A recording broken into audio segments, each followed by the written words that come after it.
orang yang berselisih paham tentang pembunuhan Isa benar-benar dalam keraguan-raguan tentang yang dibunuh itu. Mereka tidak mempunyai keyakinan tentang siapa yang dibunuh itu, kecuali mengikuti persangkaan belaka. Mereka tidak pula yakin bahwa yang mereka bunuh itu adalah Isa, tetapi yang sebenarnya Allah telah mengangkat Isa kepadanya, dan Allah Maha Perkasa lagi Maha Bijaksana.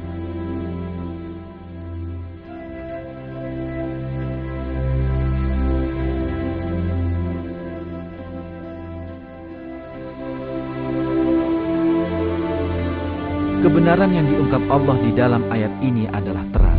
Dihasut orang-orang Yahudi, bangsa Romawi mencoba membunuh Nabi Isa, namun gagal. Nabi Isa tidak terbunuh. Allah mengangkatnya ke sisinya.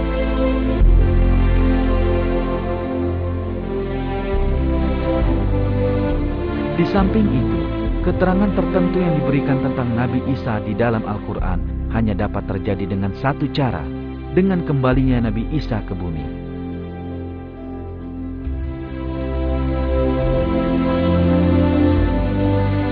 Ayat yang mengandung isyarat bahwa Nabi Isa akan datang ke bumi untuk kali kedua adalah surat ketiga, ayat ke-55.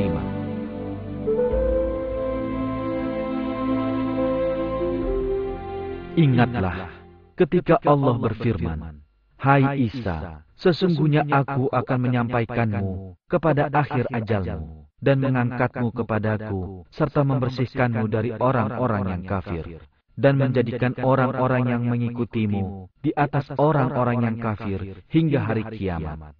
Kemudian hanya kepada akulah kembalimu, lalu aku memutuskan di antaramu tentang hal-hal yang selalu kamu berselisih tentangnya."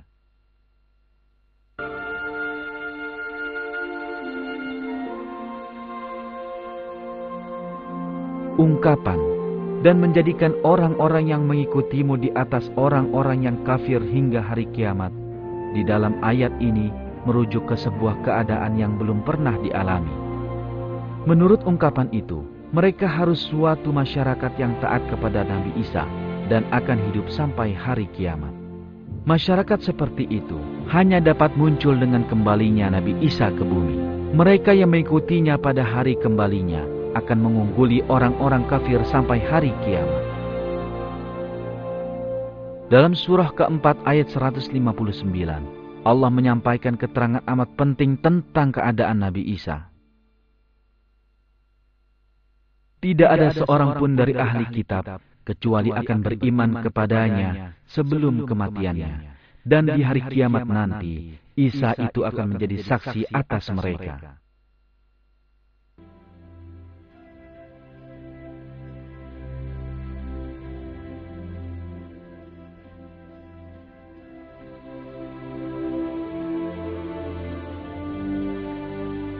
Menurut ayat ini, akan tiba masa ketika semua orang Nasrani dan Yahudi beriman kepada Nabi Isa.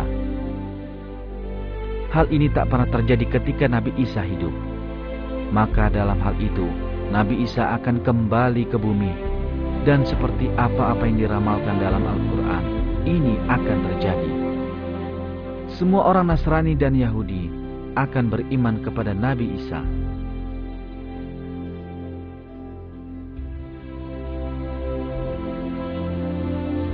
Tersedia banyak sekali keterangan di dalam Al-Quran tentang Nabi Isa diutus kembali ke bumi. Lebih lagi, kabar tentang kejadian luar biasa ini disampaikan pada banyak hadis Nabi kita, dan kita dikabari bahwa pada akhir zaman, masa ketika Nabi Isa diturunkan, seluruh bumi akan penuh kedamaian, keadilan, dan kesejahteraan. Kedatangan kedua ini terjadi selama masa Sang Mahdi, dan mereka berdua meneruskan perjuangan bersama-sama.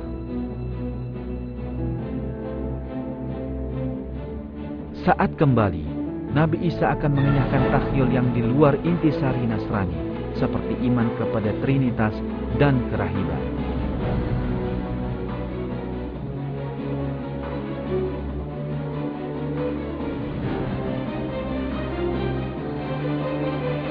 Dalam satu hadis, Nabi kita bersabda,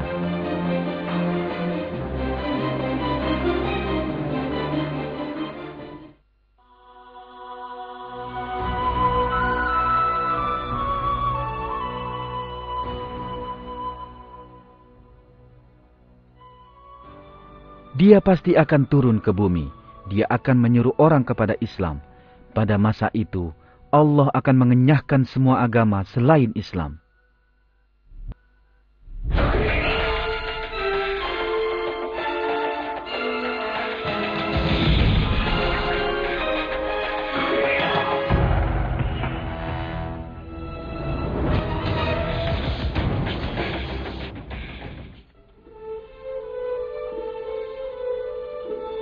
Sebelum Sang Mahdi, umat manusia menderita di bawah kemerosotan akhlak dan kezaliman.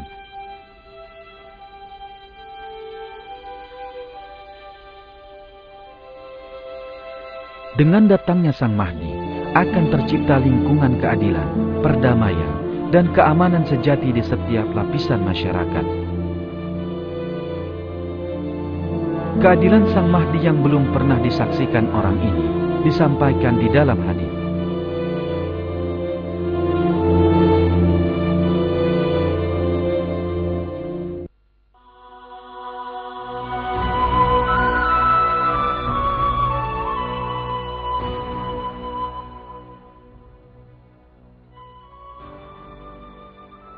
Ia, Sang Mahdi, akan meratakan kemakmuran di tengah-tengah rakyat.